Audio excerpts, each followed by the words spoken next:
ഇന്ന് നമുക്ക് എല്ലാവർക്കും ഇഷ്ടപ്പെടുന്ന നല്ലൊരു അവൽക്കൂട്ട് തയ്യാറാക്കാം. കറണ്ടില്ലാത്ത ദിവസങ്ങളിൽ അരി അരക്കാൻ പറ്റുന്നില്ലെങ്കിൽ പെട്ടെന്ന് ഉണ്ടാക്കി കഴിക്കാൻ പറ്റുന്ന ഒന്നാണ്.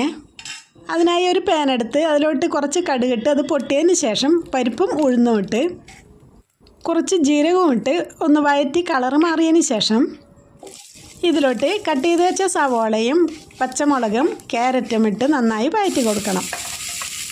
ഇതെല്ലാം ചെറുതായി കളർ മാറിയതിന് ശേഷം അതിലോട്ട് നമുക്ക് ബീൻസ് ഇട്ട് കൊടുക്കാം.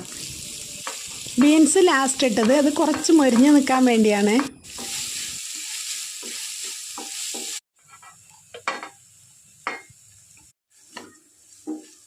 ഇനി ഇതിലോട്ട് 1/4 സ്പൂൺ മഞ്ഞൾപ്പൊടിയും 1.5 കപ്പ് തേങ്ങയും ഇട്ട് കൊടുക്കാം.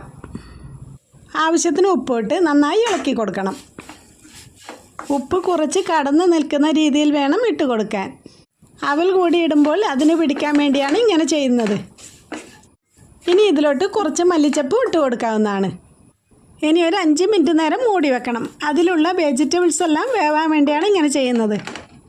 5 മിനിറ്റ് നേരം മൂടി വയ്ക്കുന്നതിനിടയിൽ നമ്മൾ ഒന്ന് തുറന്ന് ഇളക്കി കൊടുക്കേണ്ടതാണ്. വെള്ളം ചേർക്കാതെ ചെയ്യുമ്പോൾ ഇത് കരിഞ്ഞു പോകും. അതുകൊണ്ടാണ് ഇത് ഇളക്കി കൊടുക്കണമെന്ന് പറയുന്നത്. ഇനി ഇതിലോട്ട് 1 സ്പൂൺ കാശ്മീരി മുളക് പൊടി ഇട്ട് നന്നായി മിക്സ് ചെയ്ത് കൊടുക്കണം. ഇതെല്ലാം ആയി കിട്ടിയതിന് ശേഷം നമുക്ക് അവൽ തയ്യാറാക്കാം. നിങ്ങൾക്ക് ആവശ്യമുള്ളത്ര അവൽ ഒരു പാത്രത്തിലോട്ടിട്ട് അതിലോട്ട് കുറച്ച് വെള്ളം ഒഴിച്ച് ഇതുപോലെ നനച്ചെടുക്കേണ്ടതാണ്.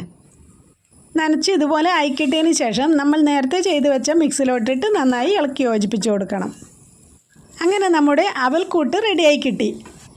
എന്തായാലും ഇത് കാണുന്നവരൊന്നും ഉണ്ടാക്കണേ, അത്രയ്ക്കും ടേസ്റ്റാണ്. നമ്മൾ അവലും മിച്ചറും ഉണ്ടാക്കി കഴിക്കുന്ന പോലെയല്ല, വേറെ തന്നെ ഒരു ടേസ്റ്റാണ്. ഇതുണ്ടാക്കി ചൂടോടുകൂടി കഴിക്കുമ്പോഴാണ് കൂടുതൽ ടേസ്റ്റ്. എന്നാൽ ഈ വീഡിയോ ഇഷ്ടപ്പെട്ടാൽ ചാനൽ സബ്സ്ക്രൈബ് ചെയ്ത് ഒപ്പം ലൈക്കും ഷെയറും ചെയ്ത് നമ്മൾ സപ്പോർട്ട് ചെയ്യാൻ മറക്കല്ലേ.